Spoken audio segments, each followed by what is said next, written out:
ला उक़सिमु बियौमिल क़ियामह वला उक़सिमु बिन्नफ्सिल लव्वामह अयहसबुल इंसानु अल्लन नजमअ इज़ामह बला क़ादिरीन अला अन नुसव्विय बनानह। अल्हम्दुलिल्लाहिल्लज़ी हदाना लिहाज़ा वमा कुन्ना लिनहतदिय लौला अन हदानल्लाह लक़द जाअत रुसुलु रब्बिना बिल्हक़्क़ सलवातुल्लाहि व सलामुहु अला सय्यिदिना मुहम्मदिन व अला आलिहि व सहबिहि व बारक व सल्लम तस्लीमन कसीरा। अम्मा बाद अऊज़ु बिल्लाहि मिनश शैतानिर रजीम बिस्मिल्लाहिर रहमानिर रहीम। इन्नद्दीन इंदल्लाहिल इस्लाम सदक़ल्लाहुल अज़ीम। एक बार दुरूद पाक पढ़ें। अल्लाहुम्मा सल्लि अला सय्यिदिना मुहम्मदिन व अला आलि सय्यिदिना मुहम्मदिन व अस्हाबिही व अज़वाजिही व बारिक व सल्लिम।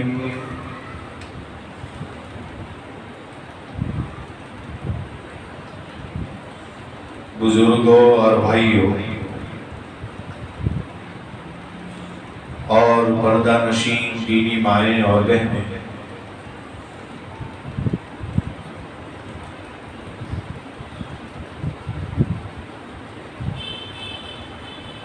बयानात का सिलसिला चल रहा है। रोजाना एक चेहरा आपके सामने पेश होता है, सुनते भी हैं, अज़्म लेकर इरादा लेकर घर भी पहुंचते हैं। दुआ करेंगे अल्लाह ताला जितनी बातें इन दिनों में कही जाएगी उस पर अमल करने की तौफीक अता फरमाए।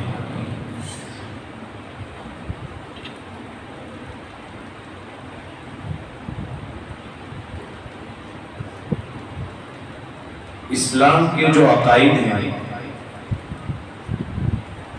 उन अकीदों में एक बहुत बड़ा अकीदा क़यामत और आखिरत का है।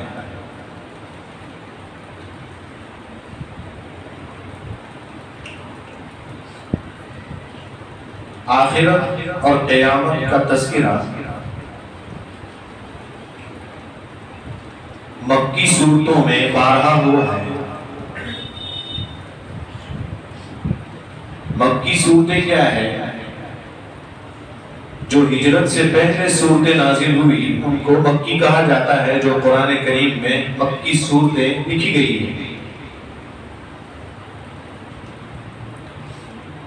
इसका मरकजी मौजू, मरकजी टॉपिक इन सूरतों का तौहीद, रिसालत और आखिरत का रहता है।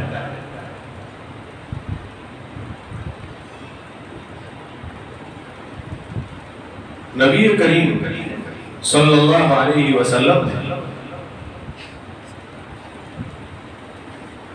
क़यामत से मुताल्लिक ये तो नहीं बताया कि कब आएगी, तारीख, साल, महीना कुछ नहीं बताया। हाँ, आप सल्लल्लाहु अलैहि वसल्लम ने अलामात जिक्र फरमाई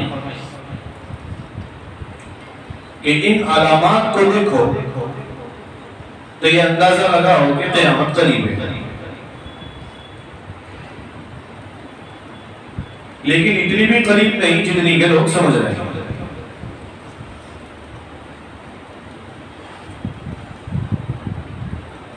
जैसा कि एक सहाबी ने आप सल्लल्लाहु अलैहि वसल्लम से पूछा क़यामत कब आएगी, तो आपने फरमाया तैयारी की है। यही सवाल हमसे भी होगा, क्या हमने क़यामत के लिए कोई तैयारी कर रखी है? नबी करीम सल्लल्लाहु अलैहि वसल्लम का ये एहसान है कि आपने 1400 साल पहले क़यामत तक के तमाम मनाज़िर, तमाम अहवाल खोल खोल कर बयान कर दिए। अगर आप न बताते तो हम क्या कर सकते थे? ये आपका एहसान है कि आपने ये बताया कि ऐसा ऐसा ऐसा होगा, ऐसे ऐसे वाक़यात पेश आएंगे, ऐसे ऐसे अहवाल होंगे, उस वक्त में क्या करना वो भी बता दिया। ये भी सरकार का एहसान है।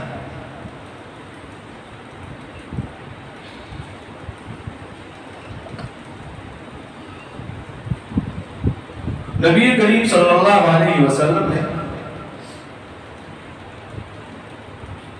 किताबुल फितन हदीस शरीफ में एक मुस्तकिल बाब है, एक टॉपिक है।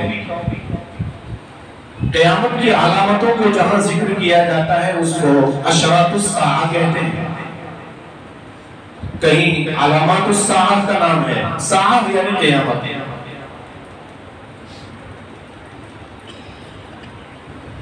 और कुछ चीजें ऐसी है जो समझ में नहीं आएगी कि करें तो क्या करें, आजमाइश होगी, उसका नाम है फितना।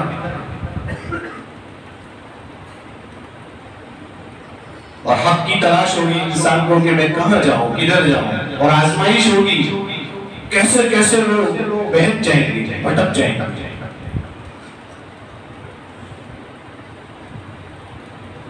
कुरान करीम में एक जगह पर है, फरमाया वमा काना अल्लाहु लियुअज़्ज़िबहुम व अंत फीहिम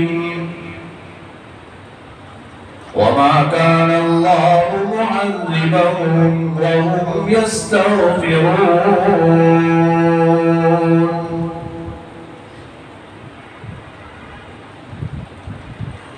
ए नबी, जब तक आप हैं उम्मत को हम आजाद नहीं देंगे, तो क्या आप चले जाएंगे तो फिर अजाब होगा उम्मत को? फरमाया बचने की शक्ल बताएगी। और अगर आपकी उम्मत इस्तिग़फ़ार करती रहे तब भी अजाब नहीं देंगे। इस्तिग़फ़ार करते रहेंगे तो अल्लाह का अजाब नहीं आएगा। वमा काना अल्लाहु मुअज़्ज़िबहुम व हुम यस्तग़फिरून। मालूम हुआ अल्लाह से अपने गुनाहों की माफी मुसलसल मांगनी चाहिए ताकि अल्लाह का अजाब रुक जाए। ये बात तो पक्की है कि ऐसा मुस्तकिल कोई अजाब तो नहीं आएगा बैक वक्त पूरी उम्मत के लिए, लेकिन फितने बार बार आएंगे, मुसलसल आएंगे।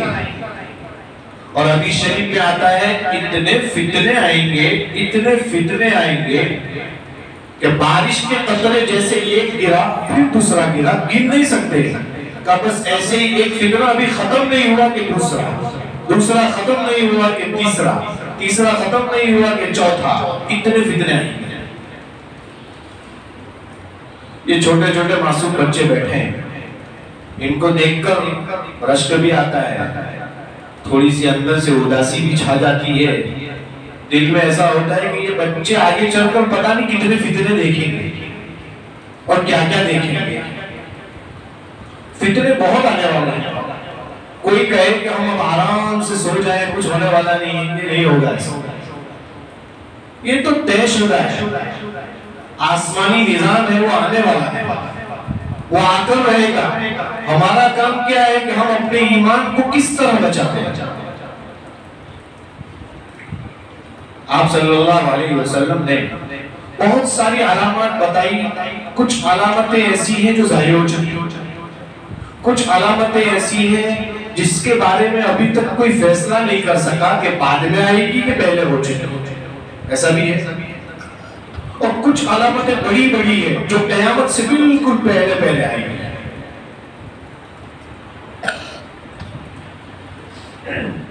जो कुछ अलामतें हैं जो जाहिर हो चुकी, उसके बारे में उलमा ने बहुत सारी बातें लिखी। मैं छोटी छोटी 2-3 मिसाल देता हूं। जैसे उलमा ने लिखा है कि नबी करीम सल्लल्लाहु अलैहि वसल्लम की वफात ये खुद क़यामत के आने की अलामत है, आपका दुनिया से जाना है। नंबर 2, 5 लोगों ने लिखा कि जो आप सल्लल्लाहु अलैहि वसल्लम के जमाने में चांद के जो टुकड़े हुए थे, ये शक्के कमर का जो वाकया पेश आया था, ये भी क़यामत की अलामतों में से, यानी क़यामत करीब है, जिसको कुरान ने भी नकल किया, इक़्तरबतिस साअतु वंशक़्क़ल क़मर।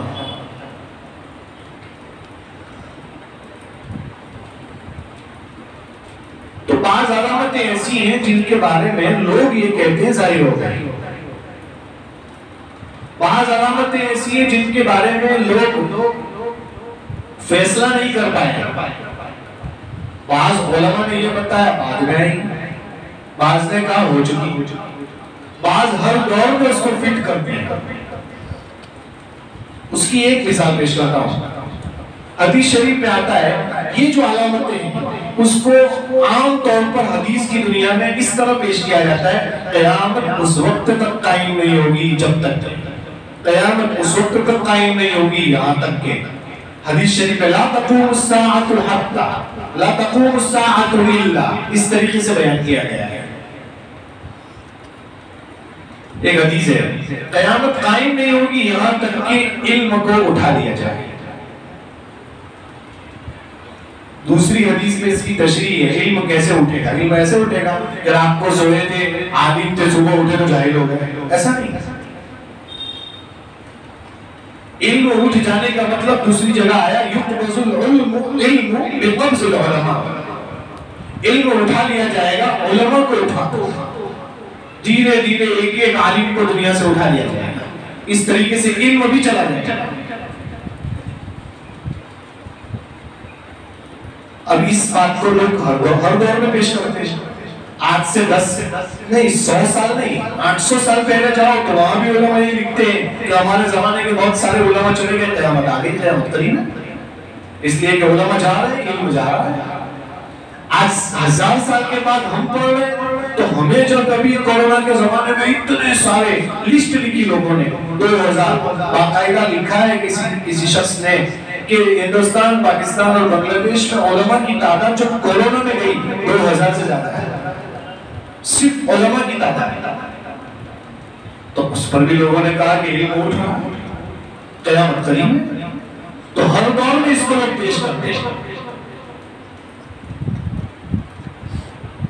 दूसरी बात यहाँ ये फरमाई कि क़यामत उस वक्त तक कायम नहीं होगी यहाँ तक कि इल्म उठा लिया जाए। नंबर 2, जहल फैल जाए, जब इल्म उठा लिया जाएगा तो जहालत फैल जाएगी। 2 हो गई। तीसरी चीज बताई कि शराब आम हो जाए, क़यामत कायम होगी, क़यामत करीब होगी। शराब मैं आपको क्या बताऊं, मैं तो जब भी आता हूं तो ये बात पेश करता हूं। शराब हमारे यहाँ के 10 साल के बच्चे पीते हैं इस जमाने में। मैं अपने इलाके रांदेर की बात करूं अगर आपको, तो मैंने अपनी आंखों से 13 साल का बच्चा देखा है जो शराब के नशे में फुल चूर रहता है। गांजा कहो, चरस कहो, अब तो जो है वो खांसी की सिरप आती है, वो सिरप से भी जो है नशा चल रहा है, और हमारा जवान बराबर उसमें है। पेट्रोल से लोग नशा लेते हैं, उसकी बूंद से, और क्या क्या गिरा मेरे भाइयों, पता नहीं ये उम्मत कहां जाकर खड़ी रही। शराब आम हो चुकी है और लोग ये समझते हैं शराब खाली पीने को कहते हैं, और जो आती है बोतल में, हर वो चीज जो नशा लाए वो हराम है, हर वो चीज जो नशा पैदा करे हराम है, कुल मुस्किन हराम। लेकिन आजकल इसका रिवाज चल पड़ा है, और आप देखते हैं इसकी वजह से तलाक के वाकयात भी बहुत पेश आते हैं। हर 2 दिन में अखबारों की जीनत बनता है हमारा वाकया, और चौथी चीज बताई, यहां तक कि जिना आम हो जाए। ये कयामत के करीब होने की बात बताई, कयामत कायम नहीं होगी, यहां तक कि जिना आम होगा। और आपको जिना के बारे में बताऊं,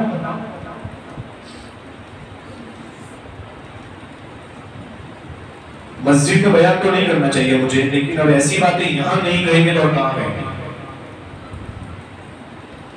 हैदराबाद में मुफ्ती उमर आबिदीन साहब है दामत बरकातहू, मौलाना खालिद सैफुल्लाह साहब दामत बरकातहू के फर्जंद हैं, बहुत बड़े आदमी हैं। वो कहते हैं मैं दारुल कज़ा चलाता हूं। दारुल कज़ा में एक औरत बुर्का पहन कर आकर रोने लगी, इतनी रोई इतनी रोई इतनी रोई। मुफ्ती साहब कहते हैं बताइए हुआ क्या है? का मेरी बात सुन लीजिए। का क्या हुआ है? मेरा एक मसला है। का मसला ये है कि मेरा शौहर जो है हमेशा मेरे बिस्तर पर एक्सचेंज कर दिया है। क्या जुमला इस्तेमाल किया? मेरा शौहर मेरे बिस्तर पर एक्सचेंज करता है। अभी एक्सचेंज का मतलब समझाता हूं मैं आपको। वो कहने लगी कि हर संडे नाइट यानी हर इतवार की रात को मेरा शौहर मेरे बिस्तर पर उसके दोस्त की बीवी को लाता है और मुझे उसके दोस्त के बिस्तर पर भेजता है। गैर मुस्लिम की बात नहीं कर रहा हूं, मुसलमान घराने की बात कर रहा हूं। क्या अल्लाह के अजाब को हम दावत नहीं दे रहे हैं? ये तो आकर रोने लगी कि वो कहने लगी मुझे तलाक दिलवा दो, मुझे छुड़वा दो या मेरे शौहर को समझा दो। और पता नहीं ऐसे कितने वाकयात होंगे जो छुपे होंगे, बयान नहीं करते होंगे। पता नहीं कितनी लड़कियां तड़प रही होंगी। ऐसे खराब हालात है मेरे भाइयों, आपको क्या बताया। मैं ये अर्ज कर रहा हूं कि इतने संगीन दौर से हम गुजर रहे हैं कि जहां ऐसे ऐसे वाकयात पेश आ रहे हैं। आजकल माए और बहनें भी हमारी सुन रही है। आजकल एक अखबार की सुर्खी बना हुआ है पर्दा, हिजाब का मसला बहुत अखबार में हाईलाइट है। कुछ गड़बड़ियां हमारी भी है, कुछ कोताहियां हमारी भी है, जिसकी वजह से आज इनको बोलने का मौका मिला है। हमने पर्दे का वो निजाम नहीं संभाला जो संभालना चाहिए। लोग एतराज करते हैं, इसकी क्या जरूरत है। मौलाना अरशद बदवी साहब और बरकातहू, अल्लाह ताला उनको सलामत रखे, उनसे पूछा था, अभी अभी आपने एक वीडियो भी देखा होगा, उनसे न्यूज वाले ने पूछा था कि पर्दा जरूरी है, तो फरमाया कि जो जितना बाहया होगा उसको उतना जरूरी, जो बेहया होगा उसको जरूरी नहीं। ये तो हया के ऊपर डिपेंड करता है। लेकिन क्या शरीयत में इसकी इजाजत है या नहीं? कुरान करीम में है, हदीसों में है। और कितने वाकया, हजरत आयशा रज़ी अल्लाह तआला अन्हा का वो वाकया जिस पर उनको जो है तहमत लगी थी उनके ऊपर, उस वाकये में भी है कि वो हजरत सफवान बिन मुअत्तल रज़ी अल्लाह तआला अन्हु जब वहां से आए थे तो उन्होंने जब चाहा उठाना तो उन्होंने जल्दी जल्दी अपना चेहरा छुपाया और बैठ गई। और हजरत सफवान ने कोई बात नहीं की उनसे, चल पड़ी, अंदर बैठ गए और हजरत सफवान आगे चल रहे थे और वो सवारी चल रही थी, उस पर बिठा दिया उनको, उनके लश्कर के साथ मिला दिया। वाकया तफसीली है। और आप ये भी जानते हैं हजरत उमर रज़ी अल्लाह तआला अन्हु ने पेशकश की थी कि अल्लाह के रसूल, मेरा दिल गवारा नहीं करता कि आपकी औरतों को कोई देखे, आपकी अज़वाज को। कुरान की आयत नाज़िल हुई थी, बहुत सारी तफसीर है। मेरे भाइयों, औरतों को चाहिए कि इस वक्त अपने हिजाब को इस तरह रखें कि कोई बोले तो क्या, बल्कि हर वक्त हिजाब में बाहर निकले, बगैर हिजाब के बाहर ही न निकले। बस यही हमारी तरफ से जवाब है। पर्दे के सिवा दूसरा कोई काम ही ना हो, हमेशा बुर्का पहन कर जाए। इस बुर्के में भी आजकल फैशन आ गई है। मैं हमेशा कहता हूँ कि वो जो फैशनेबल बुर्का होता है ना, वो बुर्का भी बहुत अजीब होता है, उसपे भी डिजाइन पता नहीं क्या क्या आ गया है। सादा ये आया था आपके सतर को छुपाने के लिए, आप तो दूसरों को दावत दे रहे हैं कि मेरी तरफ देखिए। सादा सिंपल बुर्का पहनना चाहिए, खुला हुआ हो, आपकी बॉडी का कोई भी हिस्सा नजर ना आए, शक्ल भी ना समझ में आए, ऐसा बुर्का पहनना चाहिए।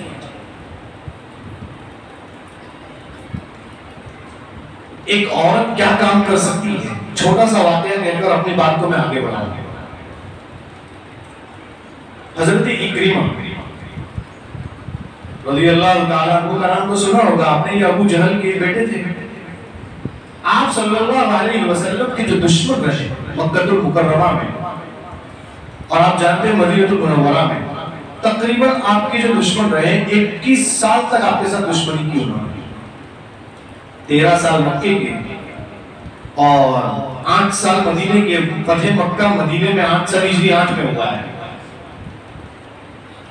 21 साल के कट्टर दुश्मन को आपने सेकंडों में माफ कर दिया। और हमारा हाल ये है कि किसी को माफी नहीं करते और कहते हैं कि नहीं बोलूंगा तुझे जो करना फख्र करते हैं। अल्हम्दुलिल्लाह इसके साथ तो मेरी 3 साल से बातचीत नहीं है, उसको भी अल्हम्दुलिल्लाह कहते हैं लोग। यहाँ 21 साल के कट्टर दुश्मन, जान के दुश्मन आप सल्लल्लाहु अलैहि वसल्लम लम्हों में माफ कर दिया। उस जगह उस वक्त जो है सब मुशरिकीन और सब इधर उधर हो रहे थे, अफरा तफरी फैली हुई थी, मक्का फतह हुआ है, सब समझ रहे थे कि छोड़ेंगे नहीं आप सल्लल्लाहु अलैहि वसल्लम। हज़रत इक्रिमा की बीवी थी उम्मे जमील। उम्मे जमील कहने लगी मैं तो जाती हूँ अल्लाह के रसूल के पास। कब मैं नहीं आता, तू मुझे मरवाएगी, मैं जाऊंगा तो फंस जाऊंगा, तू जा, मैं तो चला। वो सब जा रहे थे जद्दा, जो जिद्दा है वहां पर जो है कश्तियां चलती थी, समुद्र था, उस कश्ती से लोग सफर करके दूसरे मुल्कों में जाया करते थे। वो साहिल पर गए और वो हमारी तरह नहीं कि गाड़ी में बैठे के एयरपोर्ट पहुंच गए, गाड़ी में बैठे के बंदरगाह पहुंच गए। वो तो सवारियों पर पैदल जाना पड़ता था और मक्का से जद्दा जाते हुए भी कई दिन लग जाते थे। जैसे वैसे करके पहुंच गए। इधर उम्मे जमील नबी करीम सल्लल्लाहु अलैहि वसल्लम की खिदमत में पहुंची। पहुंचने के बाद आप सल्लल्लाहु अलैहि वसल्लम के साथ पास जाकर कहा कि मैं ईमान लाना चाहती हूँ। आप सल्लल्लाहु अलैहि वसल्लम ने फरमाया इस्तिग़फ़ार, कोई हर्ज नहीं, कलीमा पढ़ लिया, ईमान में आ गई। धीरे से देखा कि आप सल्लल्लाहु अलैहि वसल्लम का मूड बराबर ठीक है, पूछ लिया कि क्या अगर मेरे शौहर आ जाएं आप कबूल फरमाएंगे? नबी करीम सल्लल्लाहु अलैहि वसल्लम ने फरमाया बिल्कुल, क्यों नहीं, इस्तिक़बाल है उनका भी अगर वो आ जाते हैं। उम्मे जमील ने सोचा कि इरादा किया है लेकर तो आऊं, अगर आ जाए तो। निकली वहां से। उनके साथ एक गुलाम था। इस्लाम जो है इंसान की सोच बदल देता है। मौलाना अली मियां नदवी रहमतुल्लाह अलैह फरमाया करते थे ये दीन फिक्री दीन है, फिक्री सोच और इनकलाब पैदा करता है इंसान की सोच में। फिक्री इनकलाब पैदा करता है। फौरन वो औरत जो अभी ताजा ईमान लाई है, वो गुलाम के साथ चल रही थी। गुलाम ने रास्ते पे एक जगह पर ज़िना करने का इरादा किया उसके साथ, तो उसने फौरन ये कह दिया मेरे भाइयों कि ना ना ना, मैं तो अभी ईमान लाई हूं और इस मजहब में ये चीज जायज नहीं, आप अपना काम कीजिए। ना कह दिया।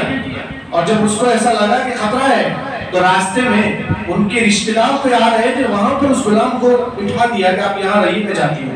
और उनके साथ कोई और रिश्तेदार साथ चले उम्मे जमील के साथ। जैसे वैसे करके पहुंची, बिल्कुल साहिल पर पहुंच गई तो दूर एक शिप थी, कश्ती थी तैयार, उसमें इक्रिमा बैठे हुए थे और अभी चली नहीं थी। और वो बहुत बड़ी कश्ती होती है, बड़े बड़े सत्तैयों को लेकर चलना होता है।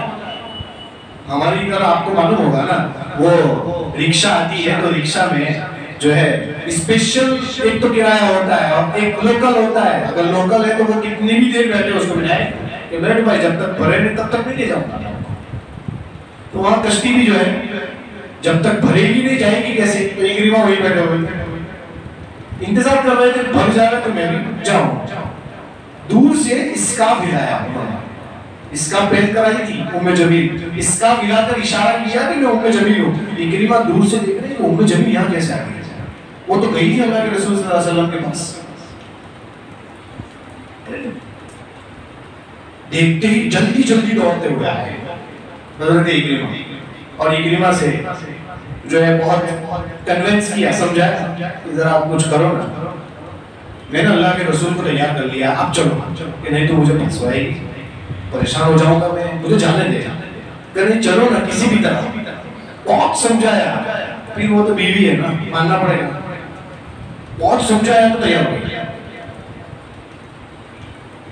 तैयार हो गए हज़रत इकरीमा, साथ में चले। चलते चलते रास्ते में बार बार कहा, रास्ते में देखना फंस न जाऊंगा, मेरी गर्दन में उड़ जाए। चलो ना, मैंने अल्लाह के रसूल से वादा किया है, और वो ऐसा नबी है जो एक बार वादा करता है उसके खिलाफ कभी नहीं करता। अंदाज लगाइए, एक अभी अभी ताजा ईमान लाने वाली की अकीदत देखिए आप सल्लल्लाहु अलैहि वसल्लम। कुरान में एक जगह पर हजरत इस्माइल अलैहिस्सलाम के बारे में है, इन्नहु कान सादिक़ल वअदी व कान रसूलन नबिय्या, के वादे के सच्चे थे हजरत इस्माइल अलैहिस्सलाम, वादे के सच्चे थे। वहां पर तफसीर उस्मानी में लिखा है, अल्लामा शब्बीर अहमद उस्मानी ने ये लिखा है कि इस्माइल अलैहिस्सलाम वादे के इतने सच्चे थे कि किसी ने उनको एक जगह खड़ा किया था और ये कहा था कि यहां से मत जाइए, तो वो वहीं पर 1 साल तक खड़े रहे। कहा कि वो आदमी मुझे यहां आकर ढूंढेगा तो परेशान होगा, इसलिए 1 साल तक वहां खड़े रहे। इसीलिए कुरान ने उनकी खास तौर पर खुसूसियत जिक्र की है, इन्नहु कान सादिक़ल वअद, वादे के सच्चे। वहां पर साथ में ये भी लिखा है कि नबी करीम सल्लल्लाहु अलैहि वसल्लम को एक यहूदी ने कुछ मामला किया था और कहा था कि यही रुकिए, मैं लेकर आता हूं, तो आप वहीं रुक गए। 3 दिन तक वहां रुके रहे आप सल्लल्लाहु अलैहि वसल्लम। 3 दिन के बाद उस यहूदी ने आकर कहा आप यहीं हैं, तो आपने कहा था यहाँ रुको, अगर मैं यहाँ न होता तो शायद आपको तकलीफ होती। देखिए आप सल्लल्लाहु अलैहि वसल्लम के अखलाक, ये सब तफसीर उस्मानी में लिखा है। बहरहाल को लेकर गई एकदम करीब, जैसे दरबार रसूल करीब है, एकदम करीब आ गया तो वापस कहने लगे, अबू सुफियान जो है हजरत इकरीमा कहने लगे देखना करीब आ चुका हूं। तो उम्मे जमील ने पैगाम भेजा किसी के साथ, मैं चिट्ठी भेजी कि जरा पूछ लो, देखो अल्लाह के रसूल करीब आ रहे हैं, ले आओ ना अपने शोहर को। नबी करीम सल्लल्लाहु अलैहि वसल्लम कुर्बान जाइए आपसे, आपने फरमाया बिल्कुल इस्तेक़बाल है, उनको आने दो। फौरन सहाबा से खिताब किया और सहाबा से कहा देखो वो आ रहा है, एक मर्तबा भी उसके बाप के बुरे करतूत उसके सामने मत पेश करना, उसको तकलीफ होगी। इसलिए कि आप जानते हैं कि अबू जहल ने आप सल्लल्लाहु अलैहि वसल्लम को बहुत तकलीफ पहुंचाई, लेकिन वो तो ईमान कबूल करने आ रहा है बेटा, अगर आप उसके अब्बा के बारे में तज़किरा करोगे तो उसको तकलीफ होगी। देखिए अल्लाह के रसूल सल्लल्लाहु अलैहि वसल्लम ये भी नहीं चाहते कि उसको अब्बा की वजह से भी तकलीफ हो। आपने फरमाया ऐसा मत कहना, वहां आ जाने दो। और फिर जैसे ही लेकर पहुंची आप सल्लल्लाहु अलैहि वसल्लम ने चादर मुबारक पहनाई और फरमाया इस्तेक़बाल है आपका, कलीमा पढ़ा। और आप जानते ही हैं इकरीमा ईमान लाए ही है। कुछ साल 2-4 साल के अंदर आपके इंतकाल के बाद लिखा है कि हज़रत अबू बकर सिद्दीक़ रज़ियल्लाहु अन्हु के दौर में एक जंग में वो इंतकाल कर गए, शहीद हो गए। मेरे भाइयों, अगर आप इस किस्से को समझें तो बताइए इस किस्से में हज़रत इकरीमा को इस्लाम की तरफ लाने में किसका हिस्सा है? उम्मे जमील का हिस्सा है। यानी एक औरत अगर तश्कील करने पर आए, एक औरत अगर किसी की तश्कील करने पर आए तो उसको इस्लाम में कन्वर्ट भी कर सकती है, उसकी जिंदगी भी बदल सकती है, उसको उसके ज़हन को बदल सकती है। उसकी फिक्र को बदल सकती है। ये औरत का किरदार है। काश कि आज की औरतें ये चीज समझें कि अपने अंदर एक इनकलाब पैदा करें, अपने आप को पहले दीन का पाबंद बनाएं और जो औरतें दीन की पाबंद नहीं है उनको ले आए। तो मेरे भाइयों, मैं ये अर्ज कर रहा था कि नबी करीम सल्लल्लाहु अलैहि वसल्लम ने जो बाज़ अलामतें जिक्र की है क़यामत की, वो बाज़ अलामतें तो ऐसी हैं जिनके बारे में लोगों ने ये कहा कि पहले भी हो चुकी, बाज़ लोग कहते हैं अभी भी हो रही है, फिट करते हैं हर दौर। अब आते हैं आखिरी चीज पर। बाज़ अलामतें वो हैं जो आप सल्लल्लाहु अलैहि वसल्लम ने जिक्र फरमाई, जो बिल्कुल क़यामत के करीब करीब आने वाली है।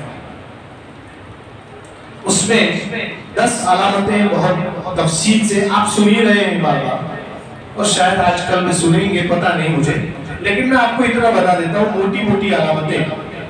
सबसे पहली अलामत हजरत मेहदी है। एक आलिम ने कहा कि इनके साथ क्या लगाया जाए, रज़ियल्लाहु अन्हु लगाया जाए या रहीमहुल्लाह लगाया जाए या अलैहिस्सलाम लगाया जाए, क्या लगाया जाए? बड़ी अच्छी बात है, फरमाया कुछ भी न लगाया जाए इसमें से, न रहीमहुल्लाह, न रज़ियल्लाहु अन्हु, न अलैहिस्सलाम, इसलिए कि सिर्फ उनका नाम नफ्सुल अमर में है, अभी वो आए ही नहीं है दुनिया में। जब वो आए नहीं है तो अभी रज़ियल्लाहु अन्हु क्या, रहीमहुल्लाह क्या, अलैहिस्सलाम क्या, अभी कुछ नहीं, सिर्फ हजरत मेहदी। ये मेहदी जो है, इसके बारे में भी हमारा भी एक अकीदा है और दूसरे फिरकों के यहाँ भी कुछ अकीदा है उसका। उनके यहाँ मेहदी एक अलग कैरेक्टर में है, हमारे यहाँ मेहदी एक अलग तस्वुर में। लेकिन हम तो कौन सी बात करते हैं जो नबी करीम सल्लल्लाहु अलैहि वसल्लम ने जिक्र फरमाई कुरान हदीस में, हम तो वही बात करेंगे, इससे बिल्कुल हटेंगे नहीं। ये हजरत मेहदी के बारे में तफसील से है, मैं ज्यादा उसमें नहीं जाऊंगा, लेकिन इतना जरूर है, कोई अगर आपको ऐसा मिल जाए ना रास्ते में कि मैं मेहदी हूं, तो उसको पहला ही सवाल कर देने का, आपका नस्ब बता दीजिए क्या है। आप सल्लल्लाहु अलैहि वसल्लम ने सीधा सीधा बताया मेहदी मेरे खानदान से होंगे। आपने बताया हजरत फातिमा के खानदान से होंगे, आपने बताया हसनी होंगे, हुसैनी भी फरमाया माँ की तरफ से। मदीनतुल मुनव्वरा में उनकी पैदाइश होगी, मक्का में वो जाहिर होंगे। जाहिर कहाँ होंगे? मक्के में होंगे, हैदराबाद में नहीं, औरंगाबाद में नहीं, बिहार में नहीं, दिल्ली में नहीं, लक्ष्मी नगर में नहीं, वो कहाँ जाहिर होंगे? मक्कतुल मुकर्रमा में, और वो भी हजर अस्वद और मकाम इब्राहिम के दरमियान तवाफ कर रहे होंगे। एक खलीफा का इंतकाल हुआ होगा और दूसरे खलीफा की तलाश होगी, और वहां वो तवाफ करते करते छुपते फिरेंगे, लोग उनको पकड़ कर बिठाएंगे कि हम बैत करना चाहते हैं। फरमाया नहीं नहीं मैं मेहदी नहीं हूँ, तो भी लोग पकड़ कर कहेंगे आप ही है, और आपके हाथ पर बैत करते हैं, और उस वक्त बैत होगी, उनके लश्कर में 313 अफराद, बहुत मशहूर है। अब जो साहब कहते हैं कि मैं मेहदी हूँ, वो साहब ने बेचारे ने अब तक मक्का ही नहीं देखा, तो फिर कैसे समझेंगे कि वो मक्का में गया है कि नहीं है। और हदीस शरीफ में आता है जाहिर जब होंगे उनकी उम्र 40 साल हो चुकी होगी, और 40 साल के बाद वो जाहिर होने वाले हैं, और उसके बाद जिएंगे कितने? 9 साल से 49 साल की उम्र में उनका इंतकाल है। और जो साहब कह रहे हैं उनकी उम्र पूछ लीजिए आप, 66-68 में उनकी पैदाइश बताई जाती है 1900, और आप 2022 चल रहा है, गिन लीजिए कितने साल हुए। सबसे पहला दावा 2006 में किया है, बाद लोगों ने 2002 बताया, जो भी बताया हो, 2 हो के 6 हो, उसको भी आज कितने साल हो गए? गिन लो, 15-16 साल हो गए। तो वहां तो ये बताया हदीस में कि ज़ुहूर के बाद भी सिर्फ 9 साल,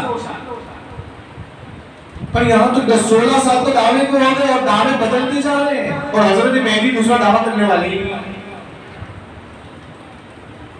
इसलिए जरा समझने की जरूरत है। नाम पूछिए उनका, आपका नाम क्या? मेहदी है। आपको मालूम होगा कि मेहदी बहुत आए, 8वीं सदी तक तो अरब में आते रहे, 8वीं सदी तक अरब में आए, क्योंकि उस जमाने में वहां था सब कुछ। फिर अरब 8वीं सदी के बाद फिर इधर तरफ शुरू हुआ ये दौर, तो यहाँ भी बहुत आए। हजरत हुज़ैफा इब्न यमान रज़ियल्लाहु ताला अन्हु फरमाते हैं मेरे नबी ने ये भी बताया कि 30 नबूवत का दावा करने वाले आएंगे, दज्जाल ऐसे तो आएंगे, लेकिन ये भी बताया कि 300 के करीब इमामत का दावा करने वाले हैं कि मैं इमाम हूं, मैं सबका इमाम हूं। ऐसा दावा करने वाले कितने हैं कि तकरीबन 300 के करीब। अबू दाऊद शरीफ की रिवायत है। और हजरत हुज़ैफा फरमाते हैं रज़ी अल्लाह अन्हु, मुझे नहीं मालूम सहाबा को याद रहा कि नहीं रहा, लेकिन मुझे याद है कि वो 300 के नाम भी बताया आप सल्लल्लाहु अलैहि वसल्लम ने, नस्ब भी बताया, खानदान भी बताया, सब बताया। कुर्बान जाइए आप सल्लल्लाहु अलैहि वसल्लम, सब बताया।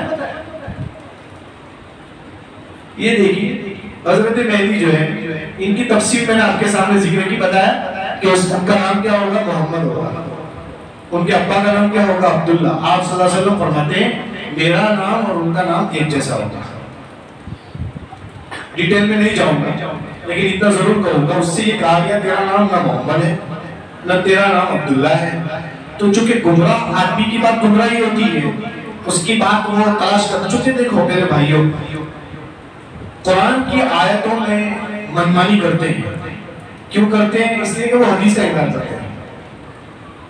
जो मुनकिरीन हदीस होते हैं वो क्यों हदीस का इनकार करते हैं पता है? ताकि वो कुरान की मनमानी तशरीह कर सके। इसलिए कि कुरान की तफसीर तो हदीस ही करेगी, लेकिन जब हदीस ही का चैप्टर बीच में से हटा दिया तो अब आयत जो चाहे तो। इससे कहा गया कि हदीस में तो आता है कि अल्लाह के रसूल सल्लल्लाहु अलैहि वसल्लम ने फरमाया कि मेरा नाम मोहम्मद है, उसका भी मोहम्मद होगा, हजरत मेहदी का। तेरा नाम तो शकील है। तो जवाब क्या दिया? जवाब ये दिया कि हाँ, असल में पहले नाम का एतबार होता है। मेरा नाम मोहम्मद शकील है, पहले नाम का एतबार है। तो सामने वाले ने कहा चल ठीक है, यहाँ से वो भागने की कोशिश कर रहा है। तो फिर दूसरे नंबर पर आए कि अब्बा का नाम तो अब्दुल्ला होगा, तेरा नाम तो, तेरा अब्बा का नाम तो हनीफ है। कहा कि असल में बाप दादाओं की तरफ निस्बत है इसकी। हजरत इब्राहिम अलैहिस्सलाम की नस्ल से अल्लाह के रसूल आए, और इब्राहिम का लक़ब हनीफ है, मेरा लक़ब भी, मेरा अब्बा का लक़ब भी हनीफ है। कुरान करीम में है ना, मिल्लत इब्राहिम हनीफा, वहां से साबित किया उसने। अब अंदाज लगा सकते हैं, भोले भाला, वो भोला भाला मुसलमान बेचारा, उसको बेचारे को कुछ पता नहीं, गरीब है, पैसे की 2-4 नोट दिखाता है और ऐसी बातें करता है, और बेचारा और इस पर काफिर हो जाते हैं। इंसान सिर्फ उसकी तारीफ कर दे मेरे भाइयों काफिर हो जाएगा। अब अंदाज लगा सकते हैं, अब ऐसी तशरीह कर रहा है, ऐसी तफसीर कर रहा है। उससे ये कहा कि मदीने में पैदा होंगे हजरत मेहदी, तो उनकी पैदाइश तो मदीने में होगी, जाहिर मक्के में होंगे। तो कहा कि वो मदीने का माना तो शहर के आते हैं, मदीना मुनव्वरा नहीं। मदीना के माना अरबी ज़बान में शहर के आते हैं, और वो शहर से बड़ा मेरा दिल्ली है। उससे ये कहा कि जो है मेहदी जब जाहिर होंगे तो एक खलीफा की मौत हो चुकी होगी, दूसरे खलीफा की तलाश में होगी। कहा कि वही हजरत जी मौलाना इनामुल हसन का इंतकाल हुआ ना, वो आखिरी खलीफा थे। उसके बाद अब मुझे खलीफा बनाया इमाम। अब सोचिए मौलाना, इनकी सोच को देखिए आप मेरे भाइयों, आप अंदाज लगा सकते हैं इसकी सोच कितनी भद्दी। उससे ये कहा गया कि दरिया फुरात में सोने का पहाड़ जाहिर होता है। ये हदीस में है जब हजरत मेहदी आने वाले होंगे, और वो सोने के पहाड़ के लिए 3 शहजादे लड़ेंगे। 3 शहजादे लड़ेंगे, दरिया फुरात तो यहाँ है नहीं, तो वो सोना का पहाड़ तो पता नहीं क्या होगा। उससे कहा गया कि तेरे मौजूदगी में कोई ऐसा सोने का पहाड़ आया हो। कहा कि वो सोने के पहाड़ से मुराद खजाना है, और वो खजाना दिल्ली मरकज निजामुद्दीन। और 3 शहजादे लड़ेंगे का मतलब क्या होता है पता है? तो वो 3 शहजादे लड़ेंगे का मतलब वो 3 आदमी, मौलाना साद साहब, मौलाना जुबैर साहब और मौलाना इजाज साहब लड़ रहे हैं। मेरे भाइयों, आप अंदाज लगाइए। इसलिए आपसे इतना ही कहूंगा, आपको नहीं मालूम, आलिम से रब्त कीजिए, उलमा से कांटेक्ट कीजिए। इसीलिए ये प्रोग्राम जिम्मेदारों ने रखे हैं। कोशिशें की है कि आपका दीन कहीं चला न जाए, भटक न जाए, आपके बच्चे कहीं भटक न जाए। इसलिए आपको बुनियादी मालूमात देने के लिए ये प्रोग्राम रखे गए कि हमको ये भी मालूम होना चाहिए कि इस्लाम ने हमें क्या बताया। हजरत मेहदी के बारे में सीधा सीधा है, मोहम्मद बिन अब्दुल्ला, हजरत फातिमा के खानदान से, मदीने की पैदाइश, मक्के में ज़ुहूर, 49 साल की उम्र, जब जाहिर होंगे तब 9 साल उसके बाद जिएंगे। ये बहुत जाहिर है। और चलेंगे वहां से शाम की तरफ, शाम की तरफ जाएंगे और वहां आपको मालूम है कि उस वक्त एक दूसरा कैरेक्टर सामने आएगा जो बड़ी अलामत है, वो दज्जाल जाहिर हो चुका होगा और दज्जाल का खरूज होगा। मेहदी जाहिर होंगे, मेहदी खारिज नहीं होंगे, निकलेंगे नहीं कहीं से, यानी कहीं छुपे हुए नहीं होंगे कि वो निकलेंगे। याद रहे हमारा अकीदा है, मेहदी निकलेंगे नहीं, मेहदी जाहिर होंगे। मेहदी तो कब से आ चुके होंगे, कहीं छुपे थोड़ी होंगे। और दज्जाल तो छुपा है, अभी किसी को दिखता नहीं है, वो खुरूज होगा उसका, वो निकलेगा। तो खुरूज दज्जाल हमारा अकीदा, ज़ुहूर मेहदी हमारा अकीदा, दज्जाल निकलेगा। अब खुरूज मेहदी किसी का अकीदा है? जी हाँ, किसी फिरके का अकीदा है कि मेहदी कहीं छुपे हुए हैं गार में, वो निकलने वाले हैं। ऐसा नहीं होने वाला, दज्जाल निकलेगा। दज्जाल के बारे में क्या बताऊं आपको? दज्जाल एक कैरेक्टर है, एक कैरेक्टर है, उसका एक किरदार है दज्जाल का। मेरे भाइयों, सबसे बड़ा फितना होगा। कितना बड़ा फितना? आप सल्लल्लाहु अलैहि वसल्लम ने सहाबा से फरमाया, जब आपके जमाने में दज्जाल जाहिर हो जाए या आपको जब पता चल जाए, जानो मत उसकी तरफ। ये क्यों फरमा रहे हैं? इसलिए फरमा रहे हैं कि वो इतना खतरनाक फितना होगा कि वो अपनी बातों में कईयों को ले लेगा। एक छोटी सी हदीस पेश करके अपनी बात को आगे बढ़ा दूं। दज्जाल का फितना कितना खतरनाक होगा। मुस्नद अहमद की रिवायत है, उसमें है कि दज्जाल जब आएगा 40 दिन आएगा दुनिया में, सिर्फ 40 दिन। ये सिर्फ नहीं है, उसका पहला दिन 1 साल का होगा, उसका दूसरा दिन 1 महीने के बराबर होगा, उसका तीसरा दिन 1 हफ्ते के बराबर होगा, और बकिया 37 दिन, 37 दिन जो है, 37 दिन जो है वो रेगुलर जैसे हमारे चलते हैं वैसे होंगे। साहबा ने पूछा, अल्लाह के रसूल, वो जो 1 साल के बराबर दिन होगा तो उसमें नमाज 5 पढ़ने की, 1 साल की पढ़ने की? फरमाया पूरी 1 साल की पढ़ने की, 5 नहीं। और यहाँ लोग भागते नमाज से, तो उस दिन क्या होगा? और कितना खतरनाक फितना होगा, पूरी दुनिया के चप्पे चप्पे में जाएगा। क्या क्या करेगा? कईयों को अपनी लिपट में ले लेगा।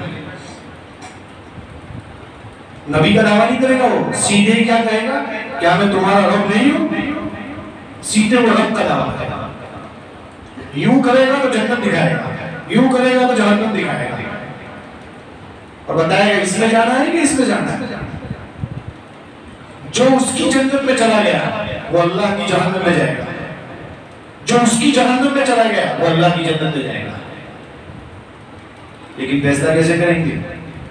उसकी पेशानी पर काफ फा रा लिखा होगा, वो ममसूहुल ऐन होगा, एक आंख उसकी ऐसी होगी।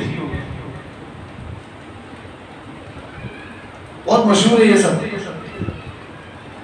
और इतना खतरनाक फितना होगा कि वो जो गालिबन में मुस्नद अहमद की रिवायत पेश कर रहा था कि उसके साथ 2 नबी चल रहे हैं, 2 फरिश्ते नबियों की शक्ल में।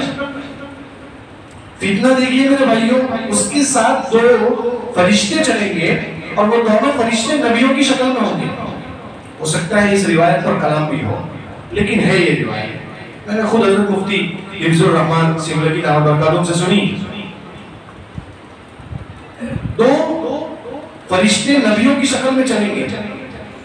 अब ये कहेगा मैं तुम्हारा रब नहीं हूं, मैं तुमको जिंदगी और मौत नहीं देता हूं।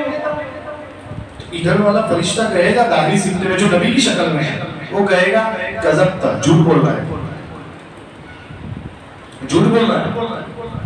इधर वाला फरिश्ता वो कहेगा सदक़ता, सच बोल रहा है। ये किसको कहेगा? सदक़ता। इधर वाले फरिश्ते को कहेगा सदक़ता, दज्जाल को नहीं कहेगा। वो इधर वाले फरिश्ते को कहेगा तूने सच कहा कि ये झूठा है। अब देखिए कितना क्या है। इधर वाला जब बोलेगा कज़बता, दज्जाल को जो झूठ बोल रहा है, इसकी आवाज किसी को नहीं आएगी। जब ये बोलेगा सदक़ता, तो ये तो इसके लिए बोल रहा है, इसकी आवाज सबको आएगी और लोग ये समझेंगे दज्जाल को सच्चा कह रहा है। और नबी की शक्ल में होगा वो फरिश्ता, तो उसकी बात सुनकर कई लोग उसके विपक्ष में आ जाएंगे। मेरे भाई, इतना खतरनाक फितना होगा, आप अंदाज लगा सकते हैं क्या होगा उसको। इसलिए दज्जाल का एक किरदार, एक कैरेक्टर है, वो बहुत उधम मचाएगा, पता नहीं क्या क्या होगा। उस वक्त में एक हमारा अकीदा है कि ईसा अलैहिस्सलाम नाज़िल होंगे, जिसकी तफसीर आपने शायद कल भी सुनी कि वो आसमान से उतरेंगे, दिमश्क की जामे मस्जिद उसके सफेद शर्की मनारे पर, मशरिकी मनारे पर उतरेंगे वो, और वो 2 फरिश्तों के कंधों पर हाथ रखकर उतरेंगे, और उनके बाल इतने चमक रहे होंगे कि ऐसा लगेगा कि वो पानी में भिगोकर आएगा, घुसल करके आ रहा है। हालांकि वो भीगे हुए बाल नहीं होंगे, वो सिर्फ चमक रहे होंगे, लेकिन चमक इतनी जबरदस्त होगी कि ऐसा लगेगा कि अभी अभी घुसल करके आ रहे हैं। और वो उतरेंगे, और एक कौल के मुताबिक फजर की नमाज का वक्त होगा, और एक कौल के मुताबिक असर की नमाज का वक्त होगा, और हजरत मेहदी जो है वहां खड़े होंगे और इकामत कही जा चुकी होगी, और एकदम से सामने सब धुंधला सा हो जाएगा, मुक्तदी होंगे, और ईसा अलैहिस्सलाम नीचे आएंगे, और ईसा अलैहिस्सलाम को वो कहेंगे हजरत मेहदी आप पढ़ाइए नमाज। हजरत मेहदी कहेंगे ईसा अलैहिस्सलाम, ईसा अलैहिस्सलाम कहेंगे आप पढ़ाइए, इकामत आपके लिए कही गई है। और वो 2 मूंढों के बीच में हाथ रखेंगे पीछे, और पीछे धक्का ऐसा थोड़ा सा धक्का लगाएंगे, आप जाइए मुसल्ले पर। यहाँ भी ये बताया आखिरी नबी आ चुके हैं, अब कोई नबी नहीं आएगा, ये नबी आए हैं यहाँ पर, लेकिन नबी होने की हैसियत से नहीं आए हैं। अब यहाँ उम्मती के पीछे हजरत ईसा अलैहिस्सलाम नमाज पढ़ रहे हैं, ये पहली नमाज होगी। और आप जानते हैं उसके बाद अल्लाह ताला ने ईसा अलैहिस्सलाम की सांस पे वो पावर दिया होगा कि वो सांस जिसको टच होगी वो नमक की तरफ पिघलेगा। और एक बार जो दज्जाल के साथ उसकी आंख मिल गई हजरत ईसा अलैहिस्सलाम की, तो वो पिघलना शुरू हो जाएगा। उसका पीछा करेंगे, पीछा करेंगे, पीछा करेंगे, और बाबे लूत के पास जाकर उसको कत्ल करेंगे और मुसलमानों को दिखाएंगे। और फिर ईसा अलैहिस्सलाम कितना जिएंगे इसके बाद? 40 साल उनकी औलाद भी होगी, और उसके बाद उनका इंतकाल होगा। ईसा अलैहिस्सलाम क्यों आएंगे दुनिया में? असल मकसद अल्लामा अनवर शाह कश्मीरी रहमतुल्लाह अलैह ने लिखा कि वो यहूदी ये समझते थे कि हमने तो सूली पर चढ़ा दिया है उनको, बताने के लिए कि नहीं चढ़ाया है, सूली पर जिंदा है, हमने उठा लिया था उनको आसमान पर, बस बताने के लिए आएंगे यहूद को कि है जिंदा। खास तौर पर इसीलिए इसी के लिए आएंगे। उसके बाद ये दज्जाल को कत्ल करना भी उनका एक अहम मकसद होगा। और उसके बाद 40 साल के बाद जब उनका इंतकाल होगा तो मुसलमान उनको रोज़े रसूल के करीब में दफन करेंगे, वहीं आप सल्लल्लाहु अलैहि वसल्लम के पहलू में, अबू बकर और उमर के पहलू में उनको दफन किया जाएगा। ये बहुत तफसीली है, ये 3 बड़ी बड़ी चीजें, मेहदी, दज्जाल और हजरत ईसा अलैहिस्सलाम। उनकी तफसीर आप पढ़ चुके, उनका खानदान, हजरत मरियम और हजरत इमरान, हजरत हन्ना, ये सब पढ़ लिया आपने, सुन लिया होगा आपने तकरीबन। और इसमें बड़ी बड़ी अलामतों में एक ये भी है याजूज माजूज, इसके बारे में भी तफसीलात है जो अब मैं बयान नहीं कर सकता हूँ, मेरा वक्त होने जा रहा है। और इसके साथ साथ एक बड़ी अलामतों में दाबतुल अर्ज भी है, जमीन का एक जानवर निकलेगा, इसके बारे में भी किसी ने कहा आ चुका, किसी ने कहा आने वाला है, किसी ने मोबाइल को भी दाबतुल अर्ज कहा, ये भी एक जमीन का जानवर ही, इसलिए कि वो बोलेगा, जानवर बोलेगा, ऐसा है हदीस में कि वो बोलेगा, बात करेगा, कहा कि ये मोबाइल बात ही करता है सबके साथ। किसी ने कहा आने वाला है ये फितना। और एक बड़ी अलामतों में ये भी है कि सूरज मगरिब से तुलू होगा, ये बहुत मशहूर है। इसके सिवा ये भी है कि एक दौर वो आएगा जो हमने सुना है कि पूरे अहले ईमान दुनिया से चले जाएंगे, एक भी नहीं रहेगा। उस वक्त हुकूमत होगी हबशियों की, हबशियों की हुकूमत होगी, और आता है कि पूरे इस पर हबशियों की हुकूमत छा जाएगी और वो नऊजुबिल्लाह काबतुल्लाह को गिराएंगे। एक दौर वो आएगा जब एक भी अहले ईमान नहीं रहेगा, एक दौर ऐसा आने वाला है। और फिर कहते हैं उसके बाद क्या होगा? उसके बाद कुछ वक्फे के बाद इसराफील अलैहिस्सलाम सूर फूंकने वाले हैं, वो सूर फूंकेंगे, उसका भी मंजर लिखा किताबों में कि जब सूर फूंका जाएगा जो जिस हालत में होगा उसको मौका नहीं दिया जाएगा। किताबों में आता है मेरे भाइयों, एक कपड़ा बेचने वाला ग्राहक को कपड़ा बेच रहा होगा और वो कहेगा कितना चाहिए का इतना, वो नाप रहा होगा, एक हाथ इधर होगा एक हाथ इधर होगा, सूर फूंक दिया गया, उसी हालत में गए, सब अपनी अपनी हालत में चले जाएंगे। आता है ना, जो मर गया उसमें कयामत कायम हो गई। एक तो ये कि लोग जा चुके हैं जो कब्र में है, उनका तो सीधा मामला क्या है, सीधा मामला है कि उठेंगे और मैदान महशर की तरफ जाएंगे सीधा। इसीलिए कहते हैं ऐसा दौर आएगा कि लोग कब्र वाले को देखकर कहेंगे तो बड़ा अच्छा है चला गया, पता नहीं हमारा क्या होगा। जो गया वो तो गया, कामयाब हो गया, वो ऐसे फितरों से तो बची गया।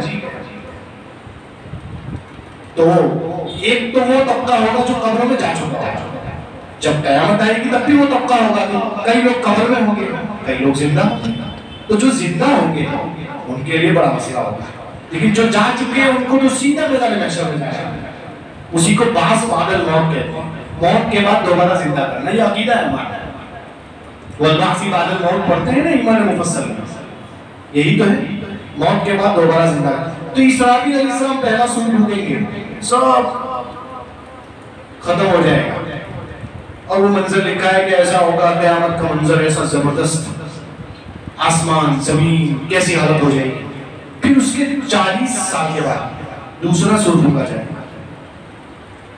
ये दूसरा सूर जब फूका जाएगा तो सब मुर्दे भी निकलना शुरू करेंगे, उठेंगे और मैदान महशर की तरफ जाएंगे। और वो कहाँ होगा, ज्यादातर लोग बताते हैं शाम की शाम, उसको अर्ज़ महशर कहा जाता है, महशर की सरजमीन, वही लोग जाएंगे जहां में एक अलामत पीछे भूल गया, एक आग निकलने वाली है, उसको भी किसी ने कहा आ चुकी, किसी ने कहा नहीं आने वाली है। वो आग निकलेगी, वो लोगों को ले जाएगी, यमन से निकलेगी और कहाँ ले जाएगी, शाम की तरफ, सबको खींच जाएगी। बहरहाल सब वहां जमा होंगे मैदान महशर की तरफ, और मैदान महशर में फिर वहां आपको मालूम है हिसाब किताब होगा, सब कुछ हो जाएगा, पुल सिरात का मसला होगा, फिर जन्नत जहन्नम का फैसला होगा। एक तरफ जो जन्नत में गया वो तो कभी निकलने वाला नहीं है, जो जहन्नम में गया उसमें दो तरह के लोग होंगे। एक तो क्या है कि जो हमेशा के लिए जहन्नम में जाएंगे वो कभी नहीं निकलेंगे, और एक आरजी जहन्नमी होंगे जो कुछ वक्त के लिए जाएंगे और फिर वापस आएंगे और फिर जन्नत में जाएंगे। ये जो कुछ वक्त के लिए जाएंगे उसका भी बता दो, कुछ वक्त यानी बहुत ज्यादा वक्त होगा, वो उनको अल्लाह ताला वो सोने वो जो आग में तपाएंगे, सैकल करेंगे, तैयार करेंगे उसको, और एकदम कंप्लीट हो जाएगा ना जन्नत के काबिल, तो फिर उसको जन्नत में ले जाएंगे, लेकिन सजा भुगत के जाना पड़ेगा उसको। तो ये जो कितने साल होंगे, एक छोटी सी मिसाल देता हूँ, फज़ाइल आमाल में आपने पढ़ी होगी, एक आदमी जानबूझकर नमाज छोड़ता है, एक नमाज फर्ज, तो हदीस में आता है कि उसको 2,88,00,000 साल जहन्नम में रहना पड़ेगा। सुना होगा, जरूर सुना होगा आपने। अब आप समझ सकते हैं कि एक नमाज का मसला है। अगरचे हो सकता है कि कोई आदमी इस रिवायत पर कलाम भी कर दे, लेकिन फज़ाइल आमाल में है ही। हम सिर्फ इससे ही अंदाजा लगाना चाहते हैं कितने कितने साल लोग जहन्नम में रहेंगे।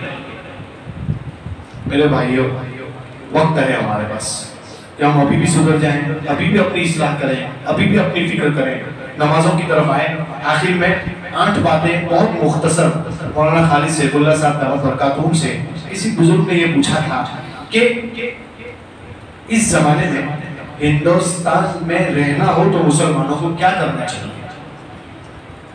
तो हजरत ने कितनी बातें इरशाद फरमाई, 8। वो 8 बातें पूरी, मेरी बात भी पूरी। हजरत ने एक आयत तिलावत फरमाई कुरान करीम में, अक़ीमिस सलात लिदुलूकी शम्सी इला गसक़िल लैली व क़ुरआनिल फ़ज्र। ये कुरान की जो आयत है, नमाज को कायम कीजिए, ये 15वें पारे का रुकू है, इसमें से 5 बातें निकली। हजरत ने फरमाया कि ये आयतें उस वक्त नाजिल हुई थी जब मक्का मुकर्रमा के हालात बहुत खराब थे, मक्की दौर। तो मुसलमानों के लिए क्या हुक्म आया था, यही जो यहाँ है। आज भी हम मक्की दौर से गुजर रहे हैं, तो हमें चाहिए कि हम भी इन आयतों पर अमल करें। क्या फरमाया, पहला हुक्म नमाज को कायम कीजिए। मसला क्या है, वहाँ खाली जो है ना 4 पढ़ाती है मेरे से, फिर फज्जर छूट जाती है, वो चलेगी नहीं चलेगी, ऐसा लोग पूछते हैं, बहुत अच्छे अंदाज में पूछते हैं। तो मैं उनसे ये कहता हूँ कि वो खाली नहीं है, वो भी भरी हुई है, उसको पढ़नी है। फजर पढ़िए मेरे भाइयों, उठिए। ये बयान किसी काम के नहीं अगर आप फजर नहीं पढ़ रहे, इसका मकसद नमाज पढ़ना है। और पहला जीना ही नमाज है, पहली सीढ़ी नमाज है। अगर कोई आदमी ये सोचता है कि मैं नमाज ना पढ़ूं और तस्बीह लेकर चलता हूं मस्जिद के अंदर, उससे काम नहीं होगा। उसको नमाज पढ़नी पड़ेगी पहले, बगैर नमाज के कोई काम नहीं हो सकता। तो नमाजों को कायम कीजिए, पहला। नंबर 2, इन्न कुरान अल फज्र काना मशहूदा, फज्र के लिए लफ्ज़ कुरान है, इन्न कुरान अल फज्र, इसको इन्न सलात अल फज्र नहीं कहा, कुरान अल फज्र कहा। फरमाया फज्र की नमाज में ज्यादा कुरान पढ़िए। मसला क्या है? मसला बताता हूं मैं। एक दिन जो इमाम साहब ने 8 मिनट नमाज पढ़ा दी तो बाहर लोग पूछते हैं कि मौलाना आप तो 8 मिनट कर दिया आपने फजर में। अरे भाई, फुटबॉल के ग्राउंड पर और क्रिकेट के ग्राउंड पर 3-3 घंटे भी कुछ नहीं होता, और 10 मिनट इमाम के पीछे खड़े रहने में तकलीफ होती है। हमें चाहिए कि मस्जिद में जितना वक्त लग जाए अल्लाह का शुक्र अदा कीजिए। वो मशहूर है ना मकुला, अल-मुमिनु फिल मस्जिद का समकी फिल मा, मोमिन मस्जिद में ऐसा है जैसे मछली पानी में। मछली को तो पानी के बगैर अच्छा ही नहीं लगता, बाहर निकलेगी तो फल पड़ेगी। मोमिन को मस्जिद में ही अच्छा लगना चाहिए, बाहर निकले तो उसको चैन नहीं आना चाहिए। वल मुनाफिकु फिल मस्जिद कत्तैर फिल क़फ़स, और मुनाफिक मस्जिद में ऐसा है जैसे पिंजरे में परिंदा। परिंदे को तो बाहर ही अच्छा लगता है, परिंदे को पिंजरे में अच्छा नहीं लगता। बात देखो, आप खोलो एक बार, भागेगा। तो मैं अर्ज कर रहा था कि फजर की नमाज की खुसूसी तौर पर पाबंदी कीजिए, और उसमें भी कुरान क्या पढ़िए, ज्यादा पढ़िए। किसके लिए है? इमाम के लिए, कि उसको ज्यादा पढ़ना है। अब मुसल्लियों को चाहिए कि इमाम का सपोर्ट करें। आगे चले, तीसरा नंबर, वमिनल लैली फतहज्जद बिही, रात में तहज्जुद पढ़िए। मौलाना फजर नहीं पढ़ा, तहज्जुद की बात करते हैं आप। एक फजर तो मुश्किल होती है जैसे वैसे करके, और आप तहज्जुद की बात करते हैं। कोई बात नहीं, जो नमाज पाबंदी से पढ़ता है उसको हम ये कह रहे हैं तहज्जुद पढ़िए, लेकिन ये नहीं कहता कि तहज्जुद पढ़ के सो जाइए और फजर कुल कर दीजिए। ये गलत है, इसलिए कि तहज्जुद नफल है, फजर फर्ज है, फर्ज नहीं छोड़ सकते। जैसा कि कब करते हैं? रमजान में सहरी के बाद सो जाते हैं, फजर नहीं पढ़ते, पूरी रात पूरे सूरत का चक्कर लगाते हैं और सहरी करके सो जाते हैं। तो फिर क्या कहते हैं मालूम? अल्हम्दुलिल्लाह फजर में सोया था, हम तो असर में उठा। फजर भी गई, जोहर भी गई, और असर का पता नहीं है अभी क्या होगा। ऐसे रोजे अगर मुझे कह दिया जाए मैं पूरे साल रखूंगा, फजर से लेकर असर तक सोना बचा। कोई भी रख सकता है, मैं तो खाली मिसाल दे रहा हूं आपको, कोई भी रख सकता है ऐसा। आप समझ सकते हैं तहज्जुद पढ़िए पाबंदी से, और तहज्जुद में भी कुरान पढ़िए।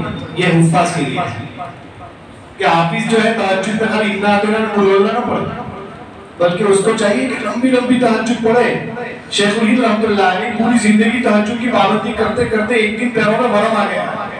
वरम आया तो बीवी ने कहा सो जाओ, नहीं क्या करोगे आप, कितना ये करोगे?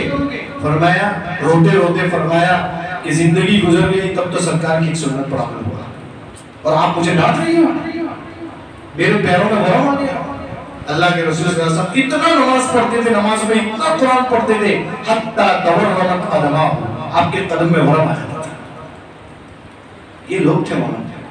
हमारा तो अगर नमाज में मैं कहता रहता हूँ, अपने तलबा को भी मिसाल देता हूँ और ऐसे भी कहता हूँ एग्जाम्पल, तो हमारी तो नमाज के ठिकाने नहीं है। लंबी नमाज तो बहुत दूर, वो नमाज जो इसमें जो थोड़ा बहुत लंबा हो जाता है तो वो कीड़ी भी देखते हैं, चींटी भी देखते हैं, मकोड़े भी देखते हैं कहाँ जा रहे हैं। ये हमारा है, क्योंकि हमारी हालत ही ऐसी, हम सब ऐसे ही हैं, हमारा ईमान भी कमजोर है। तो कितनी बातें हो गई, गिन रहे हैं ना? 8 बातें, उस पर अमल करना है। पहली बात नमाजों की पाबंदी, दूसरी बात फजर की नमाज की खुसूसी तौर पर पाबंदी और उसमें कुरान ध्यान से पढ़ना, ज्यादा पढ़ना। तीसरी बात तहज्जुद, चौथी बात तहज्जुद में भी कुरान ज्यादा पढ़ना, और पांचवी बात दुआओं का एहतमाम। हमारा क्या, बच्चे नहीं होते ना, तो पहला काम डॉक्टर, वहां नहीं मिलता तो दूसरा खुदा उनका क्या है, बापू। दूसरा खुदा उनका क्या है? हजरत मुफ्ती आरिफ साहब हमारे रामदेव में थे रहमतुल्लाह अलैह, वो हमेशा यही बात कहते थे, उनकी ही बात मैं बोल रहा हूँ आपके सामने। वो कहते थे कि बच्चे पैदा नहीं होते तो लोग कहाँ जाते? सबसे पहले डॉक्टर। डॉक्टर का काम नहीं हुआ तो फिर कहाँ जाते हैं? बापू के पास। बापू से काम नहीं होता तो फिर दरगाहों के चक्कर लगाते हैं।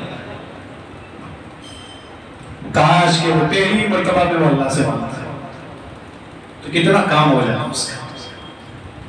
मेरे भाइयों, अल्लाह से मांगना। अल्लाह चाहेगा तो सब कुछ होगा, अल्लाह चाहेगा तो नहीं होगा। जो चाहेगा वही होगा। ये हमें समझने की जरूरत है। कितनी चीजें होंगी? 5 दुआओं का एहतमाम करना है, हर चीज में अल्लाह से मांगो। आगे चलते 6ठी चीज, अपनी औलाद की तरबियत कीजिए, वरना ये जो इर्तिराब की आंधी चली ना तो आपकी औलाद भी चली जाएगी। और आप देख ही रहे हैं रोजाना नए नए फितने आ रहे हैं। डर लगता है मेरा बच्चा कहीं उसमें ना चला जाए, डर लगता है ना।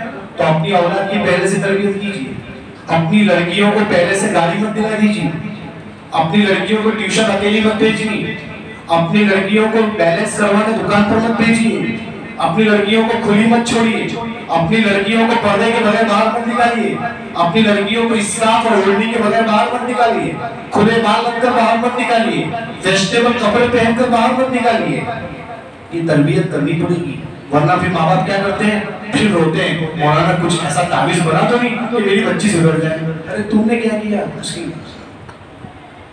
मेरे भाइयों, औलाद की तरबियत कीजिए। कितनी चीजें होंगी?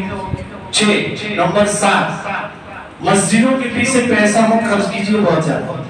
मौलाना अली नदवी रहमतुल्लाह अलैह फरमाते हैं मस्जिदों के गुंबद छोटे कीजिए और इस्लामी स्कूल कायम कीजिए। क्या फरमाया?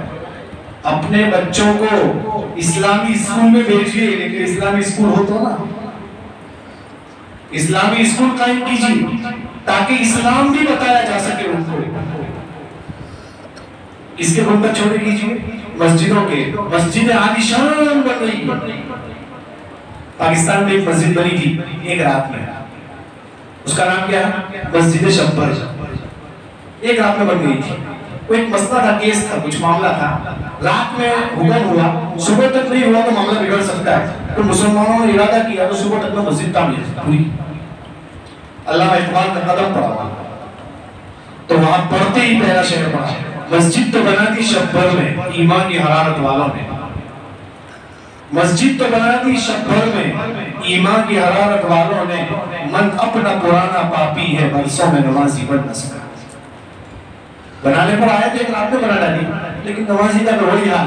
फजर में हदीस 4 आदमी और जुमा में दिखता नहीं है, कहां सब खड़े। ये हालत है। मेरे भाइयों, समझने की जरूरत है। 7 चीजें हो गई। 8वीं चीज, शादियों को शादी कीजिए, डैमेज वाली कीजिए। क्या फरमाया मौलाना खालिद सैफुल्लाह साहब ने? डैमेज वाली कीजिए ताकि किसी की नजर न लगे। एक छोटा सा मिसाल भी दी उन्होंने, छोटी सी।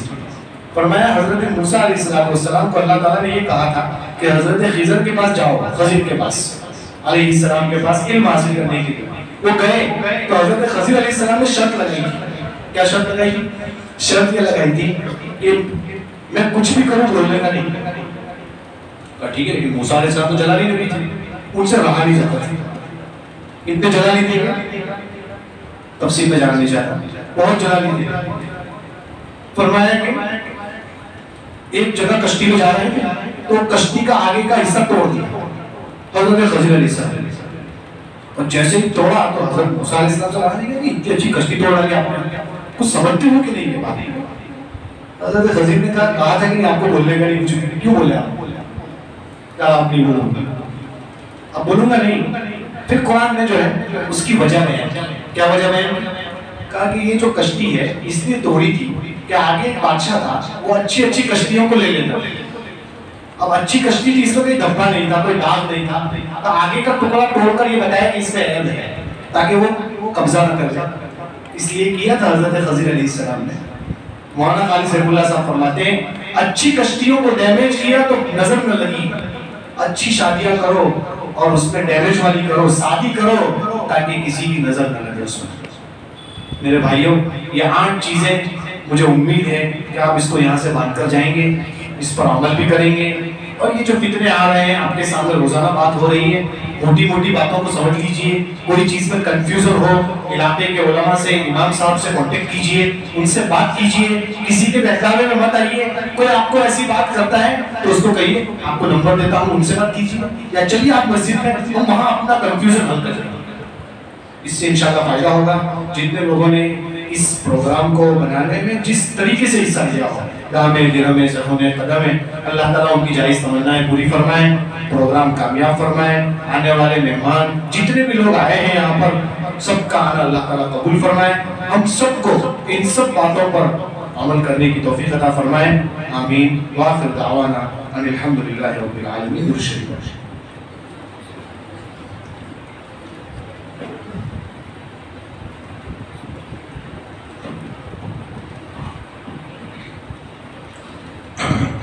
बिस्मिल्लाहिर्रहमानिर्रहीम।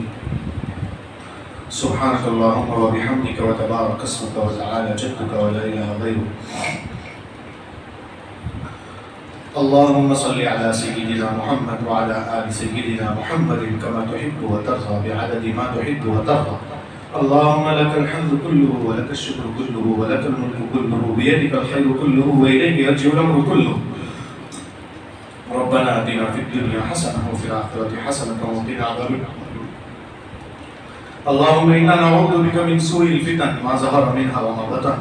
अल्लाहुम्मा इन्ना नऊज़ु बिका मिन सूइल फितन मा ज़हरा मिनहा व मा बतन। अल्लाहुम्मा अइन्ना अला दीनिना बिदुनिया व आखिरतना बित्तक़वा। अल्लाहुम्मा जम्मिलना बिल कुरआन व ज़य्यिन्ना बिल कुरआन वजअलना अल हिदायता बिल कुरआन व नज्जिना मिनन नारि बिल कुरआन व अदखिलना अल जन्नता बिल कुरआन। या अल्लाह हमारे गुनाहों को माफ़ फरमा, खताओं से दरगुजर फरमा। बहुत बड़े मुजरिम हैं, बहुत बड़े खताकार हैं, बहुत बड़े रियाकार हैं, बहुत बड़े सियाकार हैं। या अल्लाह ज़िंदगी का अक्सर व बेशतर हिस्सा तेरी नाफरमानियों में गुजार दिया है। या अल्लाह कोई दिन ऐसा नहीं, कोई रात ऐसी नहीं जिसमें हम तेरी नाफरमानी न करते हों। या अल्लाह हम सबको माफ़ फरमा दे। या अल्लाह माफ़ फरमा दे, तुझे माफ़ी बहुत पसंद है। या अल्लाह यहाँ बच्चे बूढ़े सब आए हुए हैं। या अल्लाह किसी की आमीन तुझे पसंद आती होगी, उसके बदले में हम सब की मग़फ़िरत फरमा दे। या अल्लाह हम मग़फ़िरत के भिखारी हैं। या अल्लाह हम सब की मग़फ़िरत फरमा दे। या अल्लाह नबी करीम सल्लल्लाहु अलैहि वसल्लम की सुन्नतों पर अमल पैरा होने की तौफीक अता फरमा, सरकार से सच्ची मोहब्बत नसीब फरमा। या अल्लाह कदम कदम पर सुन्नतों पर अमल करने की तौफीक अता फरमा। या अल्लाह हमारी ज़ुबान को ज़ाकिर बना, क़ल्ब को शाकिर बना, बदन को साबिर बना, जिस्म को तेरे अहकाम पर आमिल और नाज़िर बना। या अल्लाह हमारे बच्चों की गैब से तरबियत फरमा। या अल्लाह पेशानी पकड़ पकड़ कर हम सबको तेरी तरफ ला दे। या अल्लाह तेरे दरबार में बुला ले। या अल्लाह नेकियों की तरफ आने वाला बना दे। या अल्लाह अजीब अजीब फितने आ रहे हैं, हमें नहीं मालूम क्या होगा। या अल्लाह हमने तेरे महबूब से सुना है कि ऐसा जमाना आने वाला है, सुबह मोमिन होगा, शाम को काफिर हो जाएगा। या अल्लाह हमें नहीं पता हमारा ईमान का क्या हाल होगा। या अल्लाह हमारी रात कैसी गुजरेगी, हमारा दिन कैसा गुजरेगा। या अल्लाह अभी तो हम तेरा नाम लेवा है, हम दुआ करते हैं कि हमारी मौत भी तेरे नाम के साथ आए। या अल्लाह ईमान के साथ आए। या अल्लाह खातिमा बिल खैर नसीब फरमा। या अल्लाह हुस्न खातिमा नसीब फरमा। या अल्लाह जब वक्त आखिर हो कलीमे वाली मौत अता फरमा, कलीमे वाली मौत नसीब फरमा। या अल्लाह तो हमारा इम्तिहान न ले, हम आजमाइश के काबिल नहीं है, हम तो छोटी छोटी चीजों से डर जाने वाले लोग हैं। या अल्लाह हम क्या इम्तिहान ले पाएंगे। या अल्लाह वो तो सहाबा थे, वो तो तेरे प्यारे बंदे थे, जो गर्दनों से खून भी निकल रहा था तो वो हाथ में चुल्लू में लेकर उछाल करके रहे थे, फुस्तु रब्बे काबा, रब्बे काबा की कसम में कामयाब हो गया। या अल्लाह हम तो खून का नाम सुनकर भी डरते हैं। या अल्लाह हम कुछ नहीं कर सकते हैं। या अल्लाह हम जितने भी करते हैं तेरे ही तो बंदे हैं। या अल्लाह खोटी जो भी चीजें हुई है या अल्लाह कबूल फरमा ले। या अल्लाह कबूल फरमा ले। या अल्लाह कबूल फरमा ले। या अल्लाह जितने बीमार हैं उनको शिफाए कामिला नसीब फरमा। या अल्लाह माओ और बहनों ने हाथ उठाए हैं, या अल्लाह उनकी भी जायज़ तमन्नाएं पूरी फरमा, उनकी भी मांगताएं पूरी फरमा। या अल्लाह बहुत सारे मजमे में ऐसे होंगे जो अपने बच्चों के लिए परेशान हाल होंगे। या अल्लाह उनकी परेशानियां दूर फरमा। या अल्लाह बहुत सारे लोगों की परेशानियां तू जानता है। या अल्लाह तेरी जात खबीर है, बसीर है, तू सब चीजों से वाकिफ है। या अल्लाह सब की परेशानियां दूर फरमा। या अल्लाह जो जा चुके हैं उनकी कब्रों को नूर से मुनव्वर फरमा। या अल्लाह हम सब को ईमान पर कायम और दायम फरमा, हमको कुरान करीम की तिलावत का शहदाई बना। या अल्लाह हमें बार बार तेरे महबूब पर दुरूद भेजने वाला बना, हमें तेरे महबूब की सुन्नतों पर अमल करने वाला बना। या अल्लाह उम्मत के हालात दुरुस्त फरमा। या अल्लाह ये उम्मत उसकी हालत बहुत खराब है। या अल्लाह ये तेरे आखिरी नबी तेरे महबूब की उम्मत है, लोग इस तरह टूटे हुए हैं जैसे भूखे प्यालों पर टूट पड़ते हैं।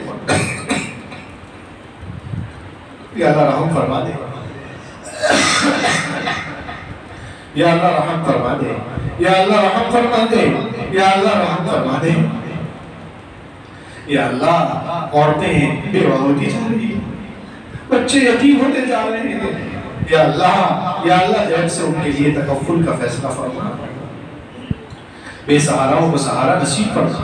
या अल्लाह जो मकरूज है जैब से कर्जों की पूरा होने की सबील पैदा फरमा।